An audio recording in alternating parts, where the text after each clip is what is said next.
Hak ni su'ul khatimah. Hak ni yang paling saya takut, yang paling saya risaukan, iaitu kawan ni orang fasik.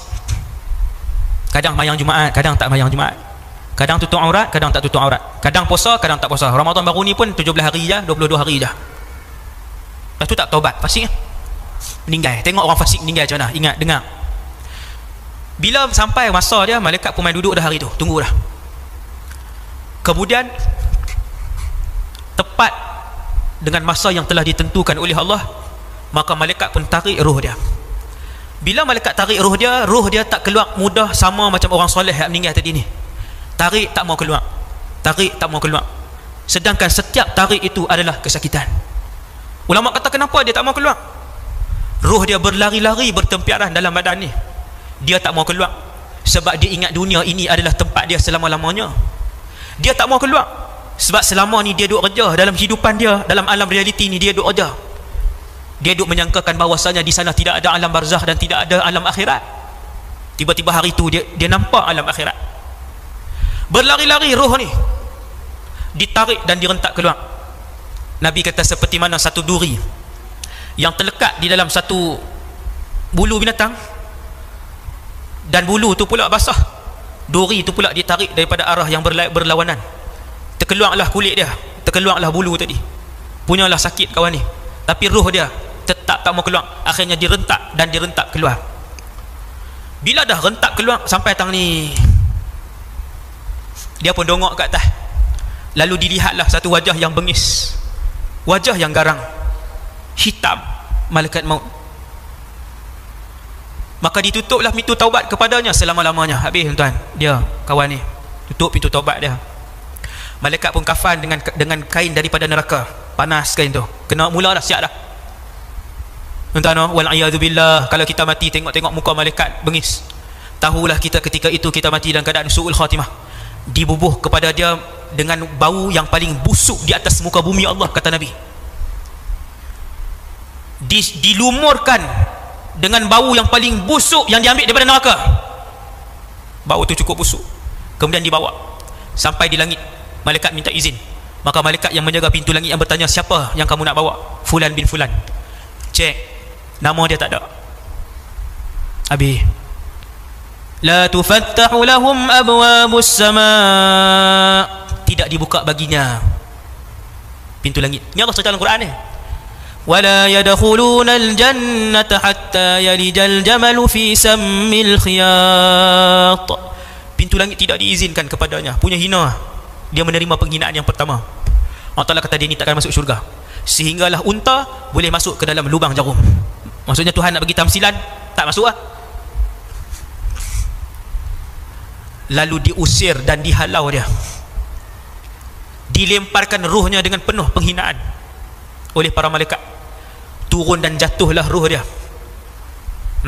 Orang pun angkat jenazah dia, mandi tadi, kafan apa semua, semayang, tanam apa semua, orang pun balik, tak ada siapa doa kat dia. Adalah 7-8 orang, Tok Bilal, Tok Imam apa semua baca, tu kawan dia 3-4 orang, anak dia pun siapa tak peduli, bini dia apa semua tak mai, 5-6 orang saja. Depa ni habis-habis Al-Fatihah, bangkitlah, nak tunggu apa? Bukan adik-beradik dia. Mayat siapa tahu ni mati. Habis dia. Lalu dia mendengar orang terakhir meninggalkan tu tanah kubur. Lalu datanglah 2 malaikat yang lebih bengis, Munkar dan Nakir, mai depan dia. Didudukkan lelaki ni. Tuan-tuan percaya ke tak? Ayat ni lah tuan-tuan akan tengok, ayat ni lah yang tuan-tuan akan dengar bila kita dan saya masuk ke alam barzakh nanti.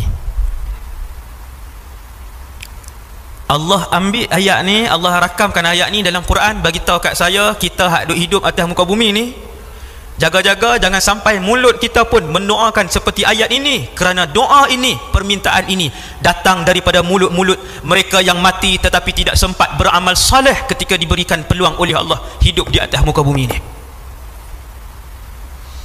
Lalu mereka pun minta pada hari pertama kematian, Rabbi rji'un, ya Allah boleh tak kembalikan aku? Kembalikan ke mana? Kembalikan ke bumi hak kita duduk malam ni. Selama mana belum mati, selama mana roh kita tidak melepasi halqum kita, maka di atas muka bumi ini setiap ucapan Bismillahirrahmanirrahim akan mendapat pahala. Setiap ucapan subhanallah ditulis oleh malaikat. Setiap 10 sen yang dimasukkan kerana Allah, maka dikirakan kebaikan oleh Allah Subhanahu wa taala. Maka ramai yang menyesal di malam pertama berada di alam barzakh, ramai yang memohon kepada Allah mengulang-ulang, Rabbirji'un, boleh tak ya Allah kembalikan kami sebentar sahaja di atas muka bumimu. Untuk apa wahai yang meminta pada hari pertama di barzakh? La'alli a'malu salihan fima tarakt. Ni ayat yang kita dah baca ni. Dia kata, ya Allah, bagi aku hidup saat saja aku nak buat amalan saleh yang tidak sempat aku lakukan. Lalu dijawab oleh Allah, kalla innaha kalimatun huwa qailuha. Tuhan kata tidak sama sekali. Siapa yang akan dikembalikan? Mana ada manusia yang dah duduk di padang barzakh, di alam mahsyar, di alam barzakh kemudian nak dikembalikan? Tak boleh. Tak boleh. Tuhan kata cukup. Takat mana hak buat, takat tu dah. Esok mati, takat malam ni dah. Maghrib tadi solat kamu yang terakhir, isyak tadi solat kamu yang terakhir, subuh esok pagi solat kamu yang terakhir, bacaan Quran kamu yang tahun lepas, itulah yang terakhir untuk kamu. Siapa suruh buat tahun lepas? Kalla. Tuhan kata kalla. Ini jawapan Allah, kalla. Tidak sekali-kali. Takkan boleh, jawab Allah. Wa min waraihim barzakhun ila yaumi yub'atsun. Allah Taala kata ni kita dah duduk alam barzakh, tak boleh kembali dah. Maka ayat ini dibacakan kepada saya yang hidup dan tuan-tuan yang hidup untuk kita mengambil iktibar, untuk mula mengisi keseluruhan kehidupan kita dengan ibadah dan mencari redha Allah. Kerana manusia yang mencari redha Allah dan akhirat, beliau akan diberikan dunia dan kekayaan oleh Allah Subhanahu wa taala. Didudukkan lelaki ini soalan yang sama, man rabbuka, siapa Tuhan kamu? Nabi sebut dalam hadis sahih ni, dia akan jawab ha. Sebenarnya bukan dia tak tahu jawapan tu, tetapi amalan dia tidak membantu untuk dia jawab. Dia kata aku tidak tahu, aku tak tahu. Lalu dipukul, kata Nabi SAW. Pukul, tuan-tuan. Yang besi itu sekiranya diletakkan di atas gunung, maka berkecailah sebuah gunung yang besar. Tak atas gunung kecai, tak atas kepala kita. Hancur tak nampak tu. Bukan kata hancur, tak, orang pun tak nampak. Lalu dipukul, bam. Man rabbuka? Jawapan yang sama, la adri, aku tak tahu. Lalu dihentam, ditanya, dihentam, ditanya, dipukul, ditanya, dipukul, sampai habis tempoh tanya.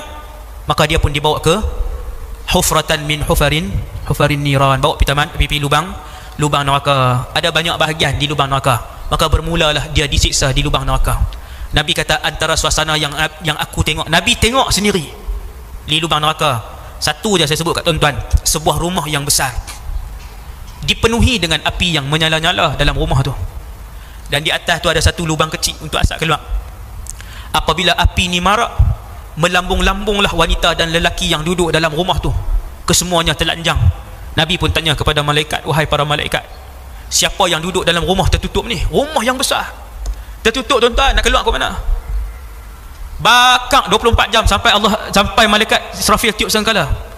Dibakar 24 jam, mati pun tidak, hidup pun tidak, sakit 24 jam. Bakar. Bila api itu marak, melambung-lambung, kata Nabi, setelanjang laki perempuan melambung. Jawab malaikat, wahai Muhammad, mereka adalah di kalangan umatmu yang berzina dan tidak bertaubat daripada zina mereka.